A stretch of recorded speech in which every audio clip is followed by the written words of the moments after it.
یہ ڈپریشن کو چینلائز کرنا ہے. ڈپریشن ضروری ہے لیکن ڈپریشن ایک انرجی جنریٹ کرتی ہے. جتنی انرجی سیڈنس اور ڈپریشن تو مجھ پہ واجب ہے کیونکہ میں تو گم ہو گیا ہوں. میں کہاں آ گیا ہوں اور مجھے کوئی بتاتا ہے یہ جگہ ہے, کوئی بتاتا ہے یہ وہ جگہ ہے, یہ ایسی جگہ ہے ویسی جگہ ہے, یہیں رہنا ہے, یہ کرنا ہے, مٹیریل دنیا ہے, یہ اچانک سے ایک کتاب, ایک یوزرز مینول جو کریٹر کلیم کر رہا ہے کہ تمہیں کریٹ کرنے والے نے بنائی ہے, اس کتاب میں مجھے پتہ چلتا ہے کہ انا ہدینہ السبیل, ہم ہدایت دے چکے. جیسے آپ اپنے اندر ڈھونڈنا شروع کرتے ہیں تو لیڈر سب سے بڑا اللہ تعالیٰ آپ کو خود ہی مل جاتا ہے. اللہ تعالیٰ ہاتھ تھام کے آپ کو ہدایت دینا شروع کرتا ہے. میرا ماں باپ کو مشورہ یہ ہوتا ہے یا ہے اور ہوگا کہ ان 2 طرح کی شادیوں پہ بلیو کریں اپنے بیٹوں کے لیے, اور انہی 2 طرح کی شادیوں پہ بلیو کریں اپنی بیٹیوں کے لیے. جہاں شادیاں آ جاتی ہیں نا یہ درمیان والی, ایک ایج کی, established boy established girl, amateur boy amateur girl, یہ بڑا 50-50 کا گیمبل ہے. اس میں کوئی میرا نہیں خیال کہ ذی شعور آدمی آپ کو مشورہ دے سکتا ہے, کیونکہ اس کا کوئی کچھ بھی نتیجہ نکل سکتا ہے. یہ ہندو جی سوسائٹی نا, مسلمان سوسائٹی ہوتی تو آقا علیہ السلام کے پہلے نکاح کو دیکھ لیں. مسلمان جو ہے وہ آقا علیہ السلام کی سنت اور سیرت کو سٹینڈرڈ بنا کے چلتا ہے. یہ ہندو سوسائٹی ہے جو ایسا کہتی ہے, یا نان مسلم سوسائٹی ہے, ہم کیونکہ پاکستان میں جو ہے نا ہندو انفلوئنس میں, میں اس لیے ہندو سوسائٹی کی بات. دیکھیں ٹائم ٹریول کی سب سے خوبصورت چیز کیا ہے کہ لوگ سمجھتے ہیں کہ کوئی مشین ہوتی ہے جس میں بیٹھ کے انسان ٹائم ٹریول کر سکتا ہے. ٹائم ٹریول کا آپ کو سب سے آسان طریقہ بتاتا ہوں جو بغیر مشین کے آپ کر سکتے ہیں. وہ فائنینشیل انڈیپینڈنس دونوں نے ایکوائر کرنی ہے, لڑکوں نے بھی لڑکیوں نے بھی. فائنینشیل انڈیپینڈنس ہی نہیں بلکہ فائنینشیل سٹیٹس کو اس لیول پہ لے کے آنا کہ میرے راستے میں ہیں پتھر زیادہ, کرو میری ٹھوکر سے تم استفادہ. السلام علیکم, اور کیسے ہیں آپ؟ وعلیکم السلام, الحمدللہ میں ٹھیک ہوں, آپ ٹھیک ہیں؟ جی الحمدللہ. اچھا سر, بہت بہت شکریہ ٹائم دینے کے لیے. اور آج جو ہماری مین کوشش ہوگی, مین ہمارا جو ٹاپک ہوگا وہ ہوگا ینگ یوتھ کے بارے میں, کہ جو یوتھ ہے وہ کس طریقے سے ابھی اگر ہم لوگ دیکھیں اسلام میں, اگر ہم لوگ کوئی چیز پروموٹ کرتے ہیں, کچھ کرتے ہیں تو اسلام سے دور جا رہی ہے. مطلب کچھ لوگ ہیں جو واقعی اسلام کو پڑھ رہے ہیں, دیکھ رہے ہیں, پریچ کر رہے ہیں, لیکن کچھ یوتھ ہے جو کہ اسلام کے نام آتے ہی چلی جاتی ہے, کہتی ہے ابھی بات نہیں کرو یا پھر ابھی درس نہ دو. اور ایک بہت بڑا ایک مولوی سسٹم جو بنا ہوا ہے نا, اس سے جو ہے نا بچے سب سے پہلے تو جیسے میری عمر کے وہ کہتے ہیں بھائی اس معاملے میں آنا ہی نہیں ہے. کوئی ٹھیک ہے. تبلیغ والا آئے گا تو یہیں سے نکل جائیں گے, ملیں گے بھی نہیں. اگر شکل سے تبلیغ والا لگا تو وہ بات ہی نہیں کریں گے, کسی سے سلام دعا ہی نہیں ہوگی. تو اس کا کیا مسئلہ ہے؟ مطلب کہ اگر کوئی ہم لوگ دیکھیں, اب جیسے اس چیز کو بریک ڈاؤن, اس چیز کو جو توڑنے کے لیے آئے تھے نا, سر ساحل آئے. سر ساحل کا جس طریقے کا لک تھا, لوگ اس سے انسپائر ہو کے ماشاء اللہ کہ اسلام کی بات کر رہے ہیں, لیکن اس کی جگہ اب ہم لوگ ایسا کیا کریں جو کہ یہ مولوی سسٹم سے ہم لوگ ایک تو یا پھر بالکل ہی دور ہو جائیں, یا پھر اس کو کیسے اڈاپٹ کریں, کیا کریں ہم اس میں؟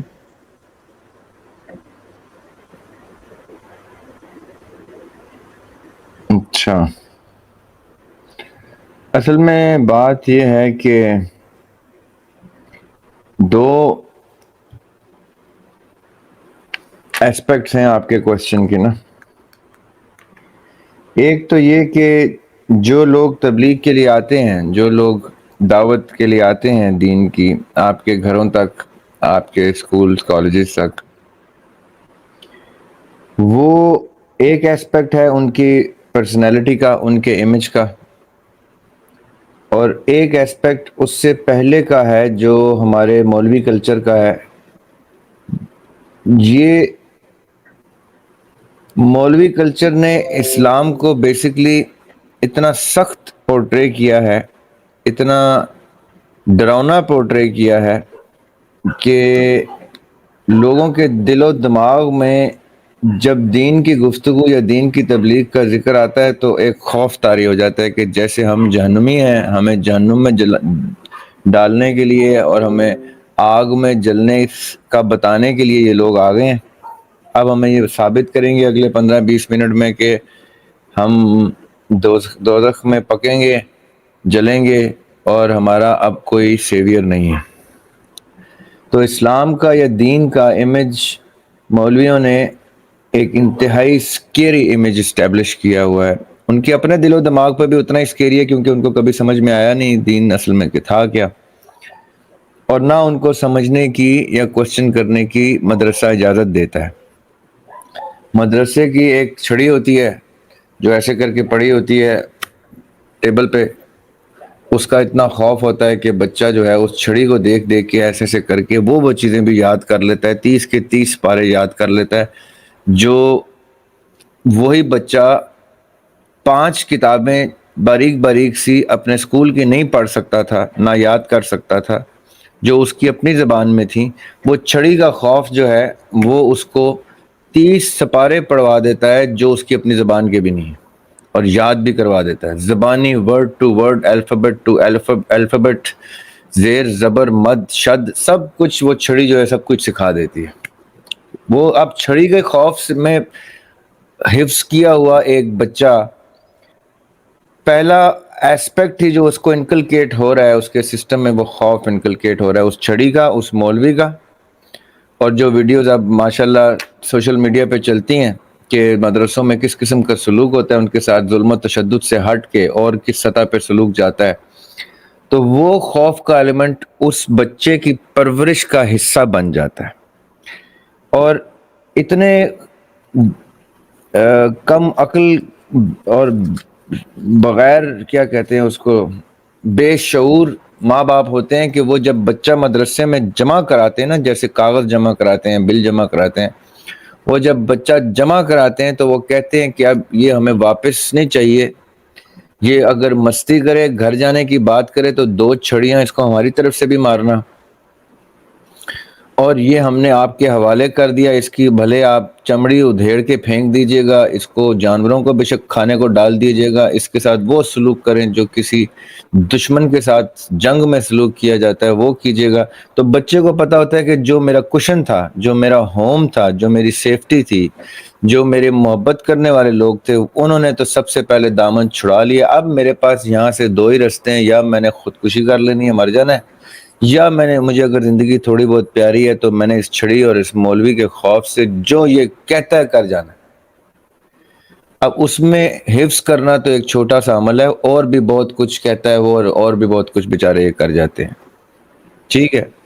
اب ایسی پرورش میں پلا ہوا ایک حافظ جب بچپن سے ایک پکی عمر تک نکلتا ہے تو وہ ایک خوف کا پروڈکٹ ہوتا ہے، اس کے لہجے میں بھی خوف ہوتا ہے، وہ بتائے گا بھی خوف، وہ بات بھی ڈرانے کی کرے گا، اس کو آیتیں حدیثیں جو وہ یاد کرائی گئی ہیں اس میں سے وہ خوف والی آیتیں ہی اس کو یاد ہوں گی، وہ خوف والی آیتیں ہی بتائے گا، سنائے گا، سمجھائے گا، اور اس کو سمجھ بھی آئیں گی، نہ اس کے ٹیچر نے اس کو دین صحیح طرح سے سمجھایا ہوتا ہے، نہ اس کو دین کی سمجھ بوجھ ویسے آئی ہوتی ہے۔ اب ایسے پروڈکٹس جب آپ کے پاس مدرسہ ہزاروں لاکھوں کی تعداد میں پروڈیوس کرے گا تو جو میجر ایلیمنٹ آف ریلیجن ہے وہ خوف کا ہے، جو اس میں پریولنٹ وزڈم کی صورت میں چل رہا ہوگا کہ دین ایک چھڑی کا نام ہے، وہ چھڑی دنیا میں بھی پڑے گی اور آخرت میں وہ چھڑی لوہے کی اور انگار کی بنی ہوئی لال رنگ کا چھڑی ہوگی جس سے آپ کو جلایا بھی جائے گا۔ اب حالانکہ ہم قرآن پاک کا مطالعہ کرتے ہیں تو ہمیں سمجھ آتی ہے کہ ایسا کچھ بھی نہیں ہے، دین صرف اللہ تعالیٰ کی محبت کا نام ہے، اللہ تعالیٰ سے محبت کا نام ہے، اور اللہ تعالیٰ نے جس محبت سے انسان کی تخلیق کی ہے، جس محبت اور ادب اور احترام سے وہ چاہتا ہے کہ ہیومینٹی سروائیو کرے، ایک دوسرے کے ساتھ امن و امان کے ساتھ ایک ہارمونائز سسٹم اسٹیبلش کرے، وہ ٹوٹل اپوزٹ ہے to what the earlier picture we discussed. اب ایسی سچویشن میں جیسے میرے گھر کے باہر بھی مولوی حضرات آئیں گے تو مجھے وہ مولوی حضرات بچپن میں مجھے ایسے خوف کے وہ موت کے فرشتے بن کے، اور اوپر سے اللہ معاف کرے انہوں نے حلیے ایسے بنائے ہوتے ہیں کہ ان کے اپنے گھر والے ان کو نہ اس میں داخل ہونے دیں گھر میں، نہ ان کو ڈریسنگ کی تمیز ہوتی ہے، نہ ان کو لکس کی تمیز ہوتی ہے، نہ ان کے بات کرنے کے لہجے میں کوئی تمیز ہوتی ہے، وہ بیچارے ایک روبوٹ کی صورت میں واقعی میں کسی موت کے فرشتے کی صورت میں آپ کے دروازے کے باہر کھڑے ہوتے ہیں اور کہتے ہیں کہ تیاری پکڑو، ہم تمہیں لے جانے کے لیے آئے اور ڈائریکٹ یہاں سے دوزخ میں ہی لے کے جانے کے لیے آئے۔ تو یہ امیج جیسے آپ نے کہا نا کہ سائل ادیم نے یا ماڈرن ڈے اسکالرز نے یہ امیج جب توڑا کہ ایسا نہیں ہے، دین ایسا نہیں ہے، دین والے اور دین کی سمجھ بوجھ والے ایسے نہیں دکھتے جیسے یہ اپنے آپ کو دکھاتے ہیں، تب جا کے یہ خوف کے بادل چھٹنا شروع ہوئے اور لوگوں نے دین کو، قرآن کی تعلیمات کو، احادیث کو، سیرت نبی صلی اللہ علیہ وسلم کو، ان چیزوں کو روم دیا، کہ لیٹس پے اٹینشن، تھوڑی دیر سن لیتے ہیں، یہ تو کوئی خوبصورت چیز سنائی دے رہی ہے، یہ تو کوئی محبت کی چیز سنائی دے رہی ہے، تو اس میں کوئی سکون نظر آ رہا ہے، اس میں کوئی اسکیپ فرام دا اسٹریس نظر آ رہا ہے، اس میں تو کوئی سیف ہیون نظر آ رہا ہے، اللہ تعالیٰ کی پناہ نظر آ رہی ہے، اللہ تعالیٰ کی آغوش نظر آ رہی ہے، جس میں وہ ہم لوگوں کو، ہم سب کو ہمارے گناہوں سمیت ایکسیپٹ کرنے کو بھی تیار ہیں، کیونکہ وہ تو محبت کا پیکر ہے۔ اب جب یہ ٹائم شروع ہوا ہے تو کم از کم جو 75 سال کا ہم نے عذاب والا ٹائم دیکھا ہے، اس کو اترنے میں کم از کم 75 سال کے بدلے میں 5 10 سال 20 سال 50 سال 30 سال تو لگیں گے۔ آہستہ آہستہ اب یہ افیکٹ جب چینج ہوگا تو تب جا کے آپ کے تبلیغی بھی دکھنے میں خوبصورت، ہولیے میں خوبصورت، لہجے میں خوبصورت اور اچھی باتیں اور پازیٹیو سائیڈ آف ریلیجن دکھانا شروع کریں گے، actual side of the religion, اور پھر لوگ بھی ان کو ایکسیپٹنس دیں گے، چاہے وہ تبلیغ کی صورت میں دیں، چاہے وہ خود سے پڑھنے کی صورت میں ایکسیپٹنس آئے، وہ آنا شروع ہو جائے گی۔ It will take time, but alhamdulillah eventually it has happened, and let's hope that it happens a bit more frequently and تعداد میں بھی زیادہ لوگ اس چیز کو پریزنٹ کریں گے تو یہ اچھا ہو جائے گا انشاءاللہ۔ بہت بہت شکریہ سر۔ سر اس کے ساتھ جو ایک اور چیز جو ہمارے پاس آتی ہے نا لرننگ کے اندر، جب ہم لوگ ریلیجن کو پڑھ رہے ہوتے ہیں، چیزیں پڑھ رہے ہوتے ہیں، میں نے تو الحمدللہ جیسے بائبل پڑھنا سٹارٹ کر دی ہے، اور ساتھ ساتھ اس کے پوائنٹس بناتا ہوں، ساتھ ہم لوگوں نے ایک گروپ بنا لیا ہے نا، ان کے ساتھ ہم لوگ، میں شیئر کر رہا ہوتا ہوں کانٹیکٹ، چیزیں سمجھا رہا ہوتا ہوں، اور ہم قرآن سے اس کو ریلیٹ کر رہے ہوتے ہیں۔ لیکن سر یہاں ایک کمیونٹی آتی ہے جو کہ یہاں بہت بڑا مسئلہ کریٹ کر رہی ہوتی ہے، وہ مسئلہ ہمارے یوتھ کے لیے پرابلم کریٹ کر سکتی ہے کہ لوگ کہتے ہیں اگر آپ بائبل پڑھو گے تو پھر آپ بھٹک جاؤ گے۔ آپ بائبل میں ایسی چیزیں لکھی ہوئی ہیں، چاہے ہم اولڈ ٹیسٹمنٹ کی بات کریں، نیو ٹیسٹمنٹ کی بات کریں، ایسے لوگ ہیں ابھی بھی، اور ہم پاکستان کی بات کر رہا ہوں کہ وہ لوگ کہتے ہیں، کیونکہ انہوں نے خود نہیں پڑھی، تو وہ کہتے ہیں کہ آپ بھٹک جاؤ گے، آپ نا مطلب قرآن پڑھو، اور وہ والا قرآن پڑھنے کو کہہ رہے ہیں کہ بس آنکھیں بند کرو اور شروع ہو جاؤ۔ وہ پھر سورہ فاتحہ بھی نہ پڑھو، آپ نے شروع کرنا ہے الف لام میم سے اور اینڈ کرنا ہے پھر آپ نے۔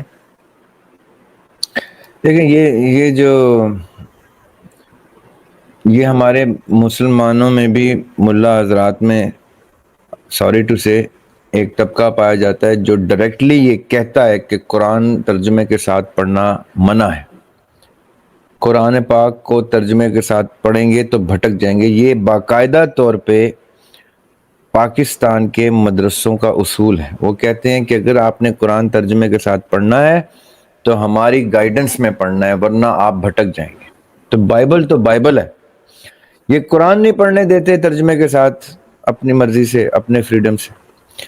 جہاں تک بائبل کے پڑھنے کا تعلق ہے تو بائبل کو وہ اس لیے کہتے ہیں کہ بائبل پڑھنے سے بھٹک جاؤ گے، کیونکہ ان کو ڈر ہے کہ جو بھی شخص آپ کو یہ کہے نا کہ بائبل مت پڑھو، ان کو یہ ڈر ہے کہ شاید عقیدہ اتنا کچا ہے، ایمان اتنا کچا ہے کہ کہیں آپ انفلوئنس نہ ہو جائیں کسی اور مذہب کی طرف۔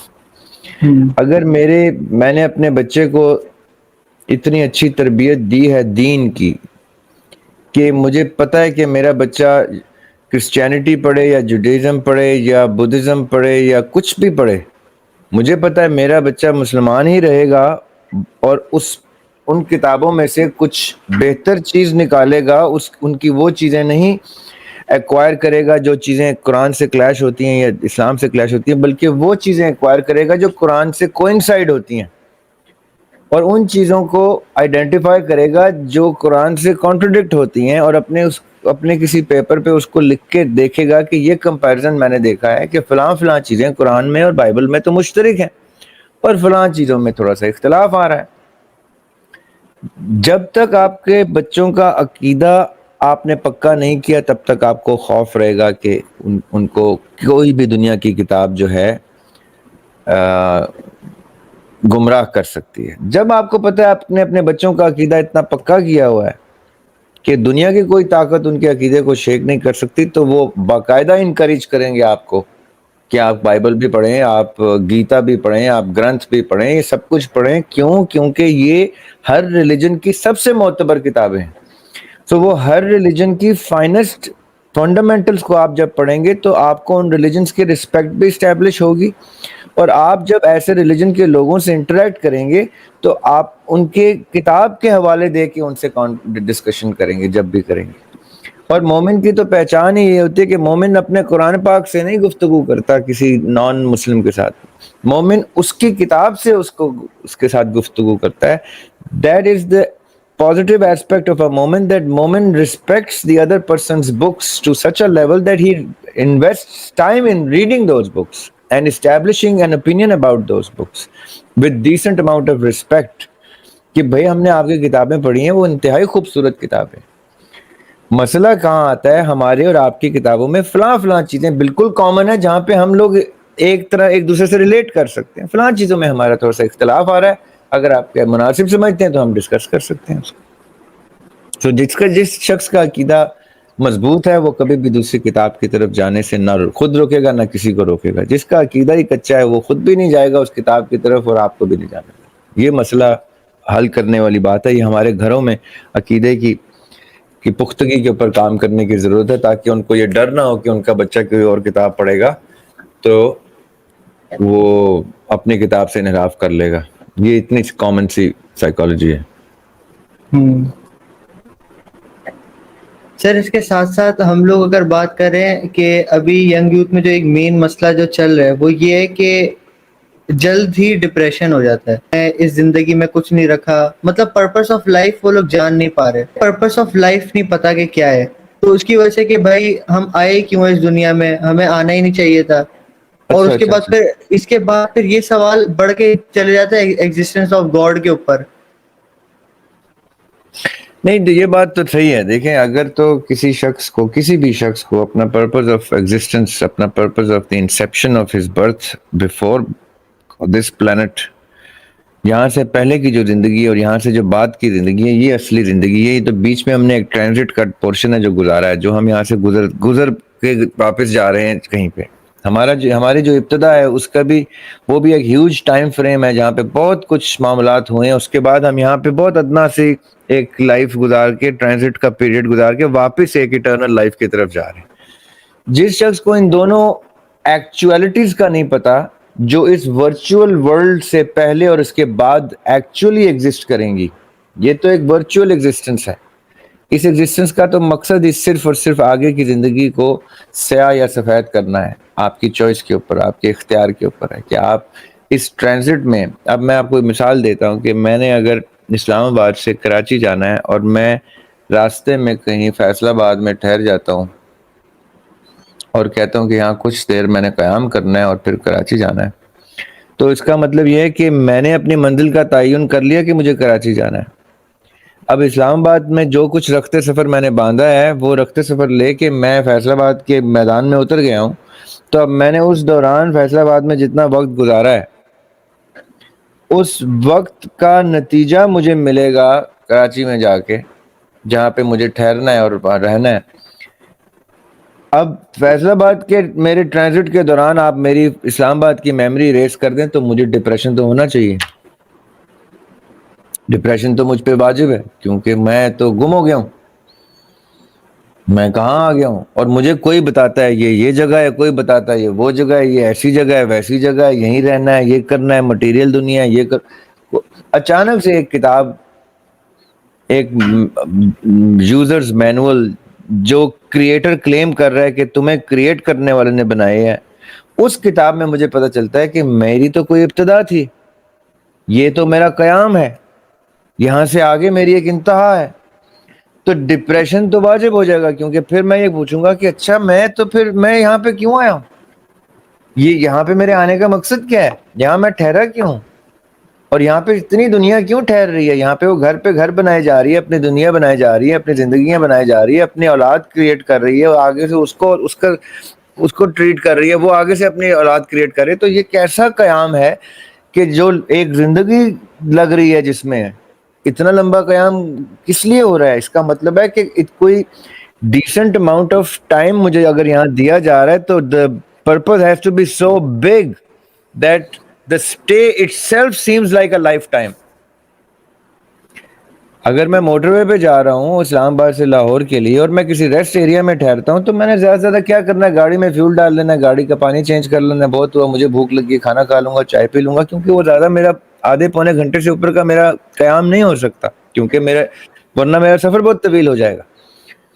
تو یہ کون سا ریسٹ ایریا ہے جہاں پہ اتنی عمر لگ جاتی ہے کہ ہم آگے سے اپنی اولاد دیکھتے ہیں اور اپنی اولاد کی بھی اولاد دیکھ لیتے ہیں, ایٹ ٹائمس اپنے دادا بھی دیکھ لیتے ہیں, اپنے پیرنٹس بھی دیکھ لیتے ہیں, ایک ڈیسنٹ اماؤنٹ آف ٹائم ہم یہاں اسپینڈ کرتے ہیں. تو اس کا مطلب ہے یہ ٹھیک ٹھاک کوئی مقصد ہے جو اتنا بڑا قیام ہمیں اجازت دی گئی ہے کہ اتنی دیر تمہارے پاس ہے کہ تم اپنے دادا بھی دیکھ لو گے, اپنے ماں باپ بھی دیکھ لو گے, اپنے بچے بھی دیکھ لو گے, خود بھی دادا بن جاؤ گے. اتنا خاصا ٹائم قیام کا تمہیں اس لیے مل رہا ہے کیونکہ جو تم نے بنانا ہے آگے وہ پھر اتنا بڑا ہے کہ اتنی زیادہ ٹائم فریم دیا جاتا ہے تمہیں. اگر کوئی چھوٹا سا اٹرنل لائف ہوتی یا بہت انسگنیفیکنٹ ہوتی تو میرا قیام بھی 5-10 منٹ کا ہوتا کہ یہاں سے آپ نے ایک چابی اٹھانی ہے اور بس آگے جانا ہے, تو پھر 5 منٹ چاہیے مجھے چابی اٹھانے کے لیے. مجھے اگر پورا لائف ٹائم دیا جا رہا ہے یہاں پہ آنے کے لیے ٹرانزٹ میں, تو اس کا مطلب ہے کہ مجھے صرف چابی نہیں اٹھانی, مجھے بہت کچھ کرنا ہے, تب جا کے مجھے کہیں چابی ملے گی جس چابی سے وہ دروازہ کھلے گا جہاں پہ سکون اور راحت کی انتہا ملے گی مجھے. اور اگر میں نے اتنا لائف ٹائم ضائع کر دیا وہ اس چابی کو ڈھونڈنے کے لیے جس چابی پہ جنت لکھا ہوا ہے, یا جس چابی پہ اللہ تعالیٰ کی خوشنودی لکھا ہوا ہے, اللہ تعالیٰ کی رضامندی لکھی, تو اس کا مطلب ہے کہ میں نے آدھی زندگی تو ضائع کر دی خالی اس قیام کو انجوائے کرنے میں, تصویریں کھینچنے میں, سیلفیز لینے میں, کتنا اچھا موسم ہے اس قیام کی جگہ کا, اتنے اچھا کھانا پینا ملتا ہے یہاں پہ, یہ ہوتا ہے وہ. تو وہ ڈپریشن تو واجب ہے ہر اس شخص کے لیے جس کو اتنی سمجھ میں آ گئی ہے کہ یہ ٹرانزٹ تھا, یہاں پہ میں عیاشی کرنے کے لیے نہیں آیا تھا, یہاں یہ ایک میز تھی جس میز میں سے ٹریجر ہنٹ کرتے ہوئے مجھے کیز کلیکٹ کرنی ہے, the keys to the happiness of the Lord, the keys to the satisfaction of my own self, the keys to the entry to heaven, اور whatever else I am expecting in the hereafter, زندگی کے بعد. تو یہ depression کو channelise کرنا ہے. Depression ضروری ہے لیکن ڈپریشن ایک انرجی جنریٹ کرتی ہے, جتنی انرجی سیڈنس اور موربیڈیٹی میں ہے اتنی خوشی میں نہیں ہوتی, کیونکہ ڈپریشن میں آپ extreme form of energy experience کرتے ہیں. اس ایکسٹریم فارم آف انرجی کو اگر آپ چینلائز ٹھیک ڈائریکشن میں کر دیتے ہیں, آپ اپنا مطالعہ شروع کر دیتے ہیں اور ایکسپلور کرنا شروع کر دیتے ہیں اپنے یوزرز مینول میں, قرآن پاک میں, جو واحد کتاب ہے جو کلیم کرتی ہے کہ کوئی خالق ہے اور ہم کسی کی مخلوق ہیں, کس نے ہمیں تخلیق کیا, تو ظاہر ہے پھر اسی کتاب میں میرے مینول ہونا چاہیے کہ مجھے کیا کرنا ہے اور کیسے اپنی وہ کنجیاں, وہ چابیاں ڈھونڈنی ہیں جو چابیاں مجھے اچھے دروازوں کی طرف لے کے جائیں گی. تو وہ کتاب پڑھ کے پھر مجھے اپنا مقصد کا تعین کرنا ہے, purpose of life, purpose of existence, اور اس مقصد کے اوپر اپنی زندگی گزارنی, تاکہ جس وقت بھی اللہ تعالیٰ مجھے موت دیتا ہے تو میں اس رستے پہ ہوں کہ جس رستے پہ اللہ تعالیٰ کی خوشنودی ہے اور میری بقا ہے اور سلامتی ہے. تو depression is not a bad thing, because depression gives you time to your own self. آپ اکیلے بیٹھ کے سوچتے ہیں ڈپریشن میں, آپ پارٹی نہیں کر رہے ہوتے دوستوں کے ساتھ, آپ اکیلے بیٹھ جاتے ہیں, تنہائی میں چلے جاتے ہیں, آپ آنسو بہاتے ہیں, آپ پریشان ہوتے ہیں ڈپریشن میں. اس کا مطلب ہے کہ you have time for your own self. That is the time when you channelize your energies and put them in the right direction and start exploring the purpose of life in the book that claims to be the user's manual of all mankind. It's that simple. ہم لوگوں نے ایک مل کے ایک initiative شروع کیا ہے جس میں ہم اپنے بہن بھائیوں, بڑوں چھوٹوں, ان سب کو کے لیے ایک وسیلہ جنریٹ کر رہے ہیں جس سے ان کی ایکیڈیمکس امپروو ہوں گی اور ان کی political existence on the planet ان کو نمایاں ہو جائے گی اور ان کی فائنینشیل اینٹی اسٹیبلش ہوگی. وہ ایک ٹرو مومن کی صورت میں اپنے آپ کو ایک ایسے گروپ آف پیپل کا, ایک ایسی کمیونٹی کا حصہ بنا رہے ہیں جہاں ایک دوسرے کے لیے سب موجود ہوں گے اور ایک دوسرے کی پرسنالٹی ایکیڈیمکلی, ڈیموگرافکلی, پولیٹیکلی, فائنینشلی یہ سب مل کے ایک ایسی کمیونٹی اسٹیبلش کر رہے ہیں جہاں سب کی فلاح اور بہبود کے لیے سب کام کر رہے ہوں گے۔ یہ سمپل سے آپ کو میں وسیلہ کا چھوٹا سا تعارف بتا دیتا ہوں۔ صحیح ہے۔ اچھا سر، ایک اور بات جو کہ ہمارا ایک آگے یہ والا سوال ہے کہ جو یوتھ، کیونکہ ینگ یوتھ کے اندر جو ہے نا، ایک تو انرجی بہت ہوتی ہے، ایک تو اگر ہم 18 سال سے 24 سال کے دیکھیں تو وہ کچھ بھی کرنے کے لیے تیار ہو جائیں گے کہ ہم کچھ بھی کرنا ہے، وہ ایسی والے ایک ایج میں ہوتے ہیں، تو اس میں جذباتی بھی ہو جاتے ہیں۔ اب یہاں مین مسئلہ آتا ہے ان لوگ کا جو کہ چاہتے ہیں کہ ہم لوگ پیلسٹائن کے لیے جنگ لڑیں۔ اب میں آپ سے یہ آنسر لینا چاہتا ہوں کہ ان لوگ کو کیا کرنا چاہیے، کیونکہ اب ایسے تو نہیں کہ ہم لوگ کوئی مطلب ہم لوگ یہاں کوئی گیم کھیل رہے ہیں کہ ہم لوگ ایک وہ ایئر کرافٹ سے اتریں گے، گلائڈر نیچے لے کر جائیں گے اور اس کے بعد پھر ہم لوگ گولیاں اسٹارٹ کر دیں گے۔ تو اگر ہم ریئلسٹکلی چیک کریں تو ہم کیا کر سکتے ہیں جو کہ ان لوگ کے لیے جو کہ اسپیشلی جو کہ بہت زیادہ اس کے پیچھے نا، ایک تو مطلب انرجی بہت زیادہ ہے ان میں۔ اچھا دیکھیں، یہ جو مسکنسیپشن ہے نا کہ ینگ لوگوں میں انرجی زیادہ ہوتی ہے، یہ مسکنسیپشن ہے۔ انرجی ہر ایج میں انسان کے پاس تقریباً ایک جتنی ہوتی ہے، بلکہ the more you grow older the more energy you have in so many other ways but the difference between a young man and a mid-aged man کہ وہ یہ ہے کہ ایک سرٹن ایج میں آ کے آپ کو اپنی انرجی چینلائز کرنی آ جاتی ہے۔ یوتھ میں، ینگ ایج میں آپ کو چینلائز نہیں کرنی آتی تو وہ ایمٹ ہو رہی ہوتی ہے، وہ ویسٹ ہو رہی ہوتی ہے۔ اب مثال کے طور پہ ایک ٹورچ کا کانسیپٹ آپ نے دیکھا ہے۔ ٹورچ کیا کرتی ہے کہ ایک کنکیو مرر اس کے اندر لگا دیا جاتا ہے اور بلب کے ارد گرد ایسے کہ آپ اسی بلب کی روشنی کو چینلائز کر کے ایک رے کی صورت میں پھینکتے ہیں، تو آپ وہ ساری کی ساری بلب کی انرجی کو کنورج کر کے کسی ایک فوکس ایریا کے اوپر لے آتے ہیں۔ اب وہی بلب اگر میں ٹارچ سے نکال کے کھلے میں لگاؤں گا تو وہ بکھر جائے گا، وہ لائٹ بکھر جاتی ہے، پورے کمرے میں بکھر جائے گی، لیکن وہ کنورج ہو کے ایک ایریا کو زیادہ ہائی لائٹ نہیں کر سکے گی، اسپاٹ لائٹ نہیں دے سکے گی اس کو، جس طرح ٹارچ اسپاٹ لائٹ دے سکتی ہے۔ تو اسی طرح یوتھ میں اور ٹارچ میں وہ فرق ہے، یعنی یوتھ میں اور مڈ ایج میں وہ فرق ہے جو کھلے بلب میں اور ٹارچ میں فرق ہے۔ جیسے آپ گرو ہوتے ہیں تو آپ کو اپنی انرجی کو چینلائز کرنا آ جاتا ہے کہ فلاں اماؤنٹ آف انرجی میں نے جنگ میں دینی ہے، تو فلاں جنگ کے کون سے ایسپیکٹ، جنگ میں صرف لڑنا ہی جنگ نہیں ہوتا، جنگ میں اسٹریٹجی بنانا الگ سے ایک ایسپیکٹ ہے، جنگ کی پریپریشن جنگ سے پہلے کا ایک ایسپیکٹ ہے، جنگ کی آپ نو ہاؤ کمپریہنشن رکھنا، یہ تو نہیں ہے کہ میں جنگ تو کر رہا ہوں لیکن وہ جنگ ہی ناحق ہے، یا وہ میں کون سی سائڈ پہ ہوں اس وارفیئر میں حق کی طرف ہوں یا باطل۔ یہ آہستہ آہستہ آہستہ عمر کے ساتھ ساتھ تجربے، تجزیے، مشاہدے اور مطالعے کے ساتھ ساتھ آپ اپنی انرجیز کو چینلائز کر کے وہ ٹارچ کی صورت میں اسپاٹ لائٹ کر کے پھر اس جگہ پہ تھرو کرتے ہیں جہاں پہ وہ پوری کی پوری اپنی طاقت کے ساتھ گر رہی ہوتی ہے، ویسٹ نہیں ہو رہی ہوتی۔ تو that's the difference and that is what. اب ضروری نہیں ہے، آپ دیکھیں اگر آپ اسلامک ہسٹری کو دیکھیں یا آپ ایون الیگزینڈر کو دیکھیں تو الیگزینڈر نے آدھی دنیا 23-24 سال کی عمر میں فتح کر لی تھی۔ اسی طرح ہماری اسلامک ہسٹری میں یہ 15-16 سال کی عمر سے لے کے تو 20-25 سال کی عمر تک یہ جنگ بدر، احد اور یہ جتنے مارکے سر کیے ہیں مسلمانوں نے، یہ آپ کی ایج کے بچوں نے، 15 سے 25 سال کی عمر کے بچوں نے فتح کی۔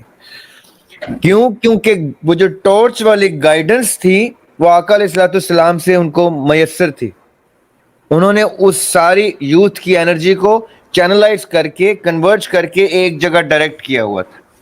تو یا تو یوتھ کسی وائز آدمی کی سپرویژن میں اپنی انرجیز کو چینلائز کر لیتی ہے، یا جب وہ دیکھے کہ وائز آدمی نہیں اس طرح سے مجھے مل رہے تو وہ اپنے انرجیز کو چینلائز کر کے اپنے مطالعے کو، اپنے وزڈم کو انکریز کر کے آن سیلف ہیلپ بیسس اپنی انرجیز کو چینلائز کر کے پراپرلی فوکس کر کے اس ایریا میں کنورٹ کرتی ہے جس ایریا میں ضرورت ہے. This is how civilizations create warriors out of the young people of their countries. یعنی کہ ایک ایسا بندہ چاہیے ہوتا ہے جو کہ یوتھ کو چینلائز کرے اور جو ان کی انرجی ہے وہ اس صحیح جگہ لگائے. یا ایسا بندہ چاہیے ہوتا ہے یا ایسا یوتھ بندہ خود کو بننا اپنے ہوتا ہے. اندر ایسا بندہ کریٹ کرنا ہوتا ہے کہ جو اتنی سمجھ بوجھ رکھے کہ میری انرجی بیسٹ کہاں پہ یوز ہوتی. صحیح. کئی دفعہ یوتھ میں ہی اپنے ہی ایج گروپ میں ایک لیڈر نکل آتا ہے جو وہ ایسا بندہ بن کے نمودار ہوتا ہے جو باقیوں کو لیڈ کر رہا ہوتا ہے. So you don't have to look for that ایسا بندہ elsewhere, you have to look for that person inside you. اللہ تعالیٰ نے ہر شخص کو لیڈر پیدا کیا ہے, ہر شخص کو واریر پیدا کیا ہے, ہر شخص کو معلم پیدا کیا ہے, ہر شخص کو اتنا وزڈم دے کہ کریٹ کرتے ہوئے اتنا وزڈم دیا. اللہ تعالیٰ قرآن پاک میں کہتے ہیں کہ جب بھی میں کوئی شے کریٹ کرتا ہوں تو ثم ہدا, ساتھ ہی اس کو ہدایت دے دیتا ہوں, ہدایت ساتھ کریٹ کرتا ہوں.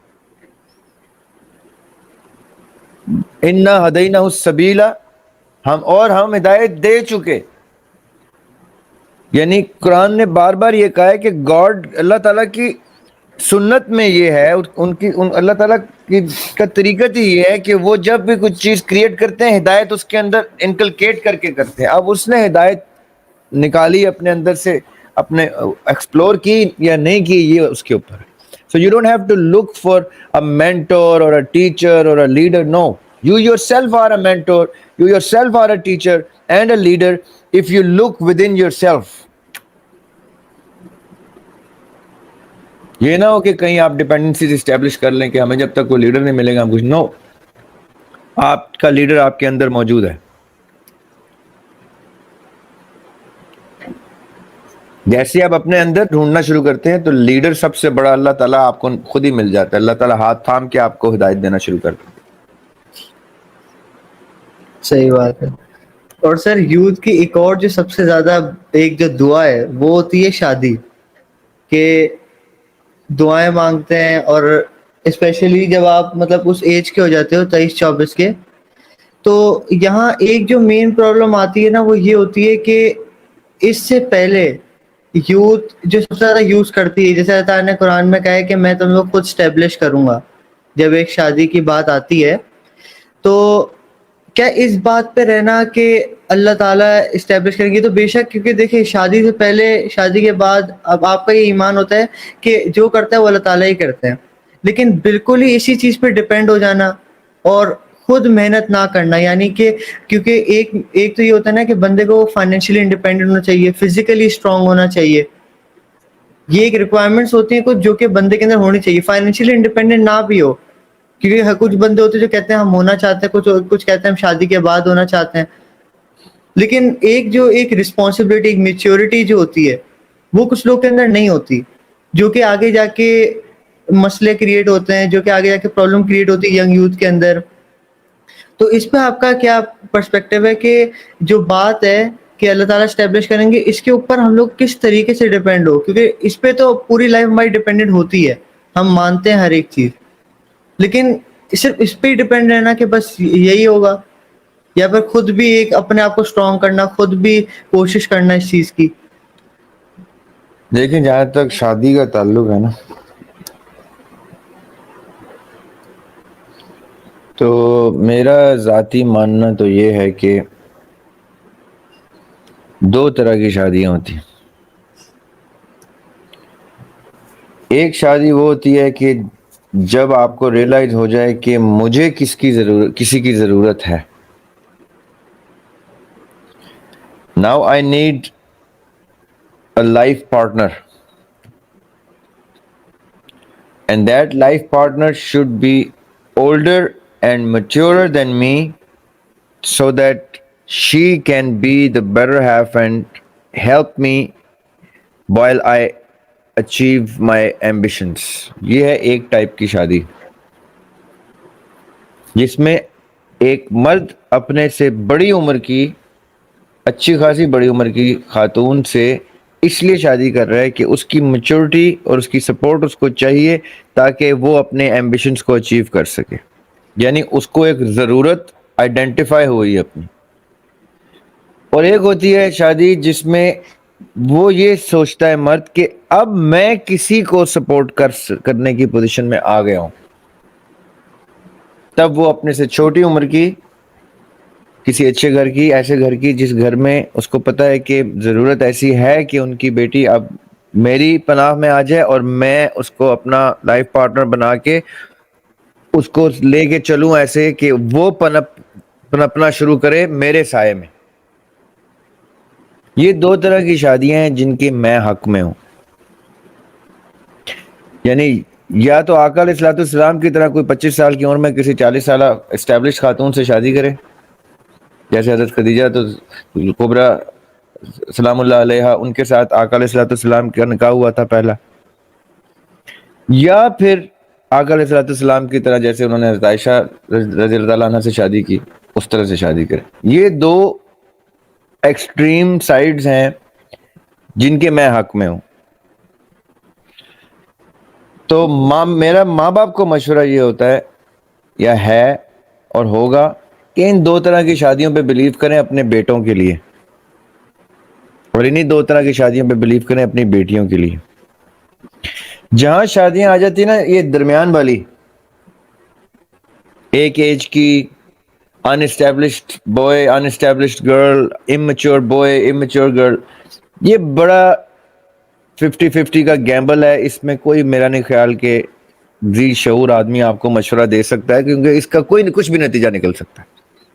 تو میں تو یہ پہلی اور دوسری والی شادی کے حق میں ہوں، پہلی اور آخری والی کے. یا آپ ایز اے بوائے کسی خاتون کی کو اپنا سہارا یعنی اس کے سہارے آپ اپنے آپ کو لے کے چلیں، یا کسی خاتون کا سہارا بن کے اس کو آپ لے کے چلیں. That is it. You cannot, I cannot advise someone something that I'm not sure of. کیونکہ وہ 50-50 کی گیمبل ہے. یہ نہ ہو کہ میں آپ کو کوئی ایسا مشورہ دوں. حالانکہ 90% شادیاں جو ہیں وہ درمیان کی بریکٹ میں ہوتی ہیں، ایک ایج کی یا کلوز ایج کی، دونوں اممیچور، دونوں سیم ایج یا دونوں ان اسٹیبلشڈ، اور اس رسک پہ چلتے ہیں کہ چلو نصیب کھل جائے گا، اس کا بھی نصیب، میرا نصیب جڑے گا تو یہ ہوگا. میں پہلی اور آخری شادی کے حق میں عمر کے اس حصے میں یہ مشورہ دے سکتا ہوں. شاید آپ مجھ سے 10 سال پہلے پوچھتے تو میں کچھ اور مشورہ دیتا. آپ کی بات بالکل صحیح کہ اسپیشلی پاکستان میں 90% والا ہی چلتا ہے اور 10% والا مشکل ہے. لیکن سر ہماری سوسائٹی میں ایک چیز ہے کہ لڑکا بڑا ہونا چاہیے، میچور ہونا چاہیے، لڑکی امیچور ہو مسئلہ نہیں ہے. یعنی کہ جیسے آپ نے بات کی ہے نا کہ اگر لڑکی سیٹلڈ ہو، لڑکی میچور ہو، لڑکا ابھی سیٹل نہیں ہے، تو اس کو سوسائٹی میں آپ کو پتہ ہے کیسے دکھایا جاتا ہے کہ یا پھر لڑکا بالکل لائف میں فیل ہو گیا. یہ ہندو سوسائٹی نا. مسلمان سوسائٹی ہوتی تو آقا علیہ الصلوۃ والسلام کے پہلے نکاح کو دیکھ لیں. مسلمان جو ہے وہ آقا علیہ الصلوۃ والسلام کی سنت اور سیرت کو سٹینڈرڈ بنا کے چلتا ہے. یہ ہندو سوسائٹی ہے جو ایسا کہتی ہے، یا نان مسلم سوسائٹی ہے جو ہم، کیونکہ پاکستان میں جو ہے نا ہندو انفلوئنس میں اس لیے ہندو سوسائٹی کی بات کروں. پاکستانی جو ہیں وہ آج تک ہندو مت کے اس شیڈو سے نہیں نکل سکے، تبھی دوسری شادی کو بھی معیوب سمجھتے ہیں وہ. حالانکہ دوسری، تیسری، چوتھی شادی جو ہے یہ اسلام کی اور آقا علیہ الصلوۃ والسلام کی سنت سیرت سے واضح ہے. لیکن کیونکہ ہم ہندو انفلوئنسڈ ہیں، ہندوازم انفلوئنسڈ ہیں، ابھی پوری طرح سے اسلام قبول نہیں کیا پاکستانیوں نے جس طرح سے قبول کرنا چاہیے تھا، کیونکہ سیکنڈ تھرڈ جنریشن کنورٹ تو ہیں یہ ابھی کتنے 70-75 سال ہوئے ہیں، 100 سال ہوئے ہیں تقریباً ان کو مسلمان ہوئے بر صغیر والوں. So it does not really, they do not relate to Islam that much. اس لیے اس قسم کی گفتگو ہوتی ہے.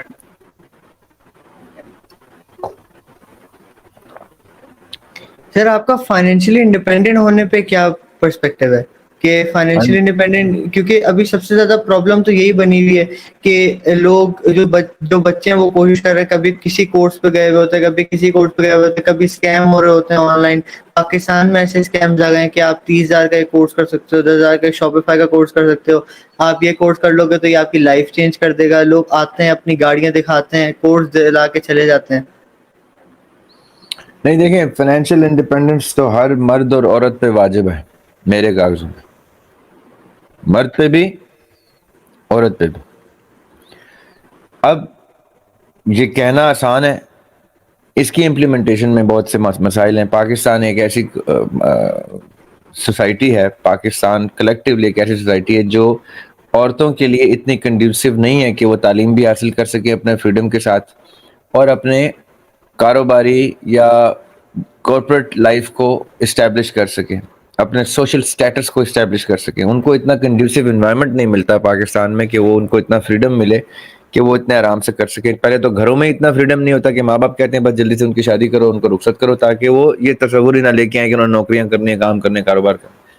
اور اگر ماں باپ اس طرح کے کچھ اجازت دے بھی دیں تو معاشرے میں اتنی میل ڈومیننس ہے کہ ہماری خواتین کو، ہماری بیٹیوں بہنوں کو بڑی تکلیف ہوتی ہے. آپ گھر سے دفتر جاتے جاتے ان کو بہت سی پرابلمز ہوتی ہیں، دفتر کے ماحول میں بڑی پرابلمز ہوتی ہیں، اس طرح کے بہت سے معاملات ہوتے ہیں. لیکن میرا مشورہ میں بہنوں بیٹیوں کو سب کو یہ ہوتا ہے کہ فائنینشیل انڈیپینڈنس دونوں نے ایکوائر کرنی ہے، لڑکوں نے بھی لڑکیوں نے بھی.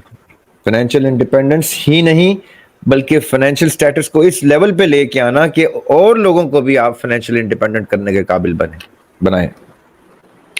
آپ جب اس قابل ہوں گے کہ اور لوگوں کی بھی معاش کا ذریعہ اسٹیبلش کر سکیں گے تو زیادہ اچھی بات ہے، خواتین بھی اور مرد بھی. تو I am all in for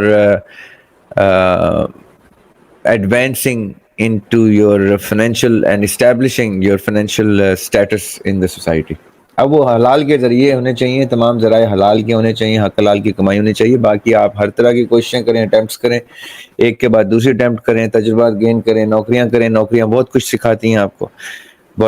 میں ہمیشہ کہا کرتا ہوں کہ تعلیمی ادارے پیسے لے کے سکھاتے ہیں اور جو نوکری والے ادارے ہیں وہ پیسے دے کے سکھاتے ہیں. تو جتنی تنخواہ ملے اس کو اچھا سمجھیں، کیونکہ یہ پیسے دے کے سکھا رہے ہیں آپ کو. اور وہاں پہ اپنی جاب شفٹ کر لیں جہاں پہ آپ کی لرننگ رک جائے. جب آپ سیکھنا، جب آپ جو کوئی ادارہ آپ کو مزید نہیں سکھا رہا، وہ اس کا مطلب آپ کو ایکسپلوئٹ کر رہا ہے.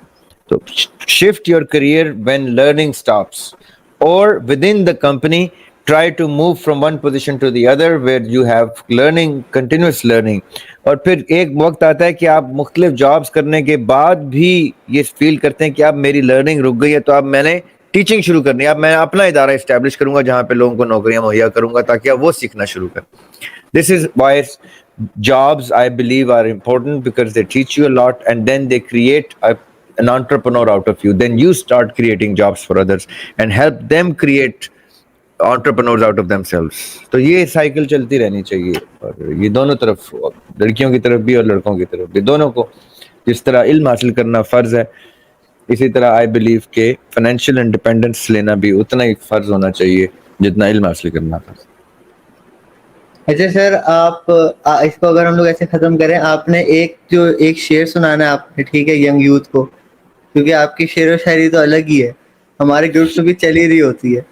تو ایک آپ نے شعر سنانا اور ایک آپ نے آخری ایڈوائس دینی ہے. آپ کیا آخری ایڈوائس دینا چاہتے ہیں ینگ یوتھ کو، مین وومن دونوں، جو ابھی آگے بھی جو بوائز اینڈ گرلز آ رہے ہیں، جو آگے 15-16 سے لے کر ہم لوگ پھر 25-30 تک بھی جائیں اگر ہم، تو کیا آخری ایک ایڈوائس دیں گے؟ اور آپ نے شعر ضرور سنانا ہے ایک. شعر میں یہی سناؤں گا کہ میرے راستے میں ہیں پتھر زیادہ، میرے راستے میں ہیں پتھر زیادہ، کرو میری ٹھوکر سے تم استفادہ. جہاں پہ بھی دیکھیں کہ آپ کے گھر میں، آپ کے آس پاس کوئی ایسا ایکسپیرینسڈ آدمی ہے جس کی زندگی میں، اس نے تجربے میں بہت کچھ سیکھا ہے، تو اس سے کچھ نہ کچھ ایکوائر کریں. جن ٹھوکروں سے وہ سیکھ کے بنا ہے، آپ کو وہ ٹھوکر کھانے کی ضرورت نہیں ہے. آپ اس ٹھوکر سے پہلے ہی اس کے ایکسپیرینس سے سیکھ سکتے ہیں. Not every experience is worth having. Learn from other people's experiences so that you don't have to go through that experience yourself. Save time. دیکھیں، ٹائم ٹریول کی سب سے خوبصورت چیز کیا ہے کہ لوگ سمجھتے ہیں کہ کوئی مشین ہوتی ہے جس میں بیٹھ کے انسان ٹائم ٹریول کر سکتا ہے. ٹائم ٹریول کا آپ کو سب سے آسان طریقہ بتاتا ہوں جو بغیر مشین کے آپ کر سکتے ہیں. وہ ایسے کر سکتے ہیں کہ ایک 50 سالہ آدمی سے 5 منٹ میں آپ اس کی 50 سال کی زندگی میں ٹریول کر کے اس سے وہ ساری چیزیں تجربے کی صورت میں لے سکتے ہیں جو آپ نے اگلے 50 سال میں لینی تھی. یہ جو ہم ایک دوسرے کے لیے موجود ہوتے ہیں وہ اسی لیے ہوتے ہیں کہ جو کچھ میرے پاس ہے وہ آپ کو مل جائے، جو کچھ آپ کو مل رہا ہے یوتھ ہونے کی بیس پہ جو میرے پاس نہیں ہے. آپ اس ایرا کے ضامن ہیں، آپ کی جنریشن اس ایرا کی ضامن ہے. آپ سے جو کچھ مجھے مل جائے گا میں آپ سے لے لوں اور اس کو اکنالج کروں. میں اپنے بچوں کی ایج سے, آپ کی ایج سے جو کچھ سیکھتا ہوں وہ میں اپنے ماں باپ کی ایج سے نہیں سیکھ سکتا. دیر آر 3 میجر کلاسیفیکیشنز جو ہر وقت چل رہی ہوتی ہیں ایک آدمی کے لیے, اس کے بچوں کی جنریشن اور اس کے ماں باپ کی جنریشن. ان کے بیچ میں بہت سی اور جنریشنز آتی ہیں, لیکن یہ 3 میجر کلاسیفیکیشن ضرور ہوتی ہیں ایک مڈ ایج آدمی کے لیے. میں اپنے بچوں سے بہت کچھ سیکھتا ہوں. میرے بچے جس دور کے سوچ اور خیال, اور آپ کی ایج کے ہیں میرے بچے, my daughter is 15, my son is 16, 17. Now, so for me, learning cannot stop until I die. میں کچھ نہ کچھ سیکھوں گا. یہ اللہ تعالیٰ نے مجھے انسان کو بنایا ہے ایسے کہ انسان مرتے دم تک کچھ نہ کچھ سیکھتا ہے. انلیس کہ وہ اپنے دروازے ہی بند کر دے سیکھنے کے, تو آف کورس پھر وہ اس کو کوئی چیز زبردستی جو کچھ نہیں سکھا سکتی. تو میں آپ کی جنریشن سے, اپنے بچوں کی جنریشن سے بہت کچھ سیکھتا ہوں. میری کوشش ہوتی ہے میں ان سے جب کچھ بیٹھوں, ان کے ساتھ گپ شپ لگاؤں, تو میں ان سے کچھ نہ کچھ سیکھوں کہ یہ نیا زمانہ کیا کہہ رہا ہے, اس کی زبان کیا ہے, اس کا ڈائلیکٹ کیا ہے, اس کی سمجھ بوجھ سوچ تخیل کیا ہے. اور کوشش یہ ہوتی ہے کہ میرے سے وہ جو کچھ سیکھ سکتے ہیں سیکھ لیں. یہ علم اسی طرح 2 وے ٹریفک ہوتی ہے. کوئی شخص کہیں کسی محفل میں, اب میں اور آپ بیٹھے ہیں تو میں 10,000 چیزیں آپ سے سیکھوں گا, 10,000 چیزیں آپ مجھ سے سیکھیں گے, as long as we have this window open for learning both ways. اسی طرح میں اپنے ماں باپ کے ساتھ, اپنے والدہ کے ساتھ بیٹھتا ہوں تو وہ باتوں میں جتنی دیر میں ان کو کہیں سے پک کر کے ڈراپ کر رہا ہوں یا گھر بیٹھ کے ہم لنچ کر رہے ہیں, ڈنر کر رہے ہیں, باتوں میں ان سے میں کوئی نہ کوئی, وہ مجھے مشورہ, کوئی ایڈوائس, کوئی بات اپنے تجربے تجزیے کی بتا دیں گی جو میرے لیے اقوال زرعی ہوں گے, گولڈن ورڈز ہوں گے کہ یار یہ شکر ہے مجھے مل گئے. کیونکہ جو ان کا تجربہ ہے, ان کی جو ایج ہے, وہ چاہے ان ایج ڈفرنس میں مجھ سے وہ زیادہ نہ ہو, لیکن ان کی ایج 10 سال کے بعد 20 سال کی سپیڈ سے گرو ہوتی ہے, 20 سال کے بعد 30 سال کی سپیڈ سے گرو ہوتے ہیں انسان.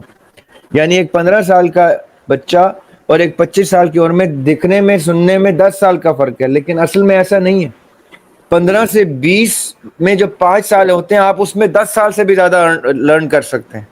پھر 20 سے 25 میں آپ اس 10 سال سے بھی زیادہ لرن کر سکتے ہیں. اس کا مطلب ہے کہ nobody knows کہ 5 سال میں کس نے کتنا سفر طے کیا. میں 5 سال کسی 100 سالہ بندے کے ساتھ بیٹھا رہوں تو میں اس شخص سے زیادہ گرو ہو رہا ہوں گا جو میرے ہی جتنا 5 سال کسی بند کمرے میں گزار رہا ہے یا کسی عام ماحول میں گزار رہا ہے. وہ جو 100 سال کے بندے کے ساتھ میں نے 5 سال گزارے ہوں گے, میں اس سے 1 صدی کا تجربہ 5 سال میں لے رہا ہوں. یعنی میں نے 5 سال میں 100 سال کا ڈیٹا ٹرانسفر کیا ہے اپنے اندر, چاہے سارا نہ بھی آیا ہو تو 5 سال سے تو زیادہ کا ہی آیا ہے. So it means if I grow for 5 years with under a 100-year-old man and a twin brother of mine grows for 5 years in an even age, اسی اپنے ایج میٹ کے ساتھ, تو میرے اور اس کے شعور میں 100 سال کا ڈفرنس آ سکتا ہے. Why? کیونکہ مجھے ایک 100 سال کے آدمی نے مجھے ٹریننگ دی ہے ان 5 سالوں میں, اور اپنا ساری زندگی کا نچوڑ میرے اندر ڈالا. So this is why you have to keep your learning windows open when you talk to your elders. چاہے وہ 1 سال بڑا ہے آپ سے, 2 سال بڑا ہے, 5 سال بڑا ہے, پیرنٹس کی ایج کا ہے, آپ اس کے ساتھ بیٹھ کے 5 منٹ خاموش بیٹھ کے ان سے سیکھ لیں جو کچھ, تو آپ پریشان ہو جائیں گے کہ کتنا ڈیٹا دے دیا انہوں نے آپ. اور پھر آپ نے یہ ڈیٹا اپنے نیکسٹ جنریشنز کو ٹرانسفر کرنا ہوتا ہے, اپنے ایج میٹس کو ٹرانسفر کرنا ہوتا ہے. This is how the learning should never stop and you should respect your elderly. This is why, کیونکہ انہوں نے, اللہ تعالیٰ نے ان کو آپ سے زیادہ بزرگی عطا کر دی, آپ سے زیادہ دنیا وہ دیکھ چکی ہیں. اب آپ نے ان سے ادب احترام سے جتنا کچھ علم وصول کر سکتے ہیں, تجربہ لے سکتے ہیں, لے لیں. آج آپ ان کی رسپیکٹ کریں گے, کل آپ کے جونیئرز آپ کی رسپیکٹ کریں گے. یہ what goes around comes around. آج آپ اپنے بڑوں کی رسپیکٹ نہیں کریں گے, میں گارنٹی دیتا ہوں آپ کے چھوٹے بھی آپ کی رسپیکٹ نہیں کریں. یہ بڑی سمپل سی فلسفی ہے جو دنیا میں چلتی ہے. So that's the advice that I wanted to give along with the share کہ میرے راستے میں ہے پتھر زیادہ، کرو میری ٹھوکر سے تم استفادہ. So learn from the mistakes I've made, learn from the experiences I've had, instead of making your own mistakes and instead of having your own experiences. Yes, there are certain experiences that you should have. وہ آپ نے ویسے بھی experience کرنا ہی کرنا ہے. لیکن there are certain experiences that you don't need to have. You can learn from other people's mistakes. You don't have to make a mistake to learn from it. کسی بہت بھی بہت بات. شکریہ سر. Take care بیٹے، اللہ خوش رکھے.